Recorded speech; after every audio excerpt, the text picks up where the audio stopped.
You're thinking about getting either a Snug or an Anti-Tragus, but you're unsure which one to choose. Well, you're in luck because I'm going to talk about those two piercings coming up next on Pros and Cons by a Piercer, Season 2, Episode number 62. For those who are new to the channel, welcome to the Body Piercing and Tattooing channel. Hope you're enjoying the videos. Hope you're finding them helpful and useful, but you may not know who this guy is. My name is DaVo. I'm a professional body piercer and have been since 1994. I own and I operate the Axiom Body Piercing Studio located right here in Des Moines, Iowa, inside Skin Kitchen Tattoo. This particular subject was suggested by a viewer, and I'm sorry, but I usually take a screenshot on my phone of every time somebody suggests one. I can't find it. So whoever you are, thank you very much. I know it's taken a while for me to get this out. So what we're talking about is two separate different ear piercings today. We're talking about the Anit-tragus, which is located directly above the earlobe, kind of this nub that sticks outward right there. You know, the tragus is right above it, so right below it is the Anit-tragus. The Snug is usually done in the middle of the ear. It's done through that curved or dome-shaped kind of hill area, done with a curved barbell. So I'm going to cover 5 subjects on this: anatomy, placement, healing, jewelry, and living with the piercing. Starting with anatomy. The anatomy on this with the Anit-tragus, most people do have it. It varies greatly in how much there is there, how pronounced the area is, and the shape of it or the angle of it. Some people, it sticks kind of straight up and down like this at the top of the lobe. Some people, it kind of curves outward. Some people, it's almost like an L, upside down L shape. This can greatly dictate what type of jewelry it needs to be pierced with initially, and we'll get into that a little bit later. But it also can dictate whether or not it can be pierced. Like I said, most people do have the anatomy for this particular piercing, but some people have better anatomy than other people. So it's kind of a flip of the coin, and it's really something that you need to discuss with your piercer. With the Snug, not everybody has the anatomy for it. You need that rounded heel, almost half a tube kind of look to really get that anchored in there the way that it needs to be anchored in there. People that have that kind of folded over scapula at the top, like mine, where it makes it impossible to do a helix-to-helix industrial, are a better candidate on this one in most cases. You need 2 sides to this piercing so that it can be easily done and the jewelry can sit correctly. Now let's talk about placement. With the Anit-tragus, usually we try to do it roughly about 1/4 of an inch into the tissue from the top, at a 90-degree angle with the tissue. Because, like I said, sometimes people are curved a little bit outward, some people are curved a little bit not, some are upside down L, some are straight. If it's the straight type, then a labrae and straight through is going to be a better option. If it's kind of curved outward or inward, a curved barbell is generally a better option with this one.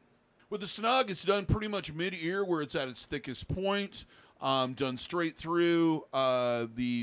It needs to be 2-sided, so straight through those 2 sides. Usually done at a kind of angle that goes into the ear, so that inside sits a little bit closer to that conch area than the outside. Because if you really look at it, if you really study the ear, it's not really. It's kind of angled inward, so it needs to match that. Healing.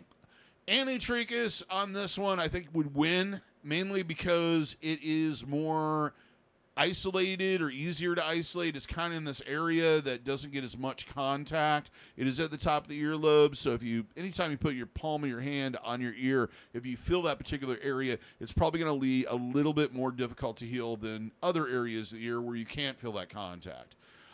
This one, kind of a little bit more inside. The things that it can interrupt would be things like ear pods, stethoscopes, stuff like that, because it is kind of close to the entrance to the ear canal.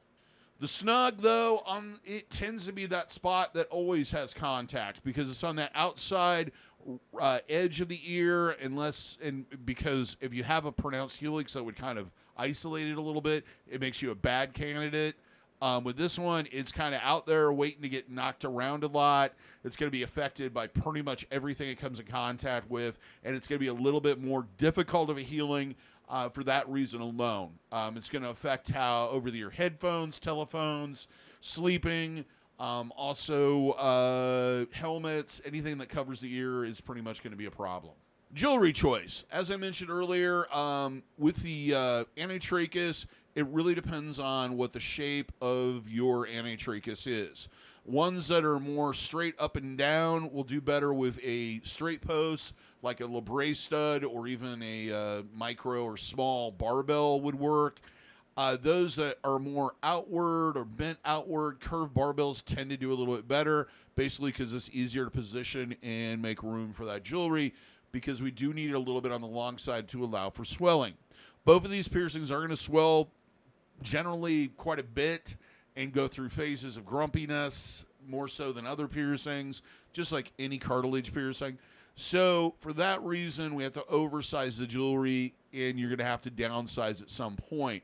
But in most cases, sometimes it's just basically how tight that area is in there. Doing it with a curved barbell allows a little bit to keep the jewelry out of the way and allow a little extra length in that small confined space.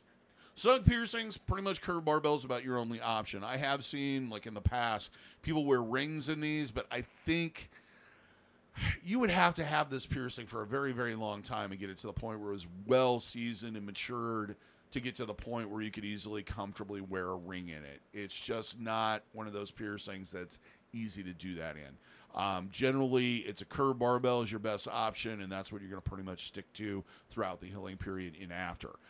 Just like the Anti-Tragus, it's going to need to be pierced a little bit with a slightly larger jewelry than is needed, and you're going to want to downsize.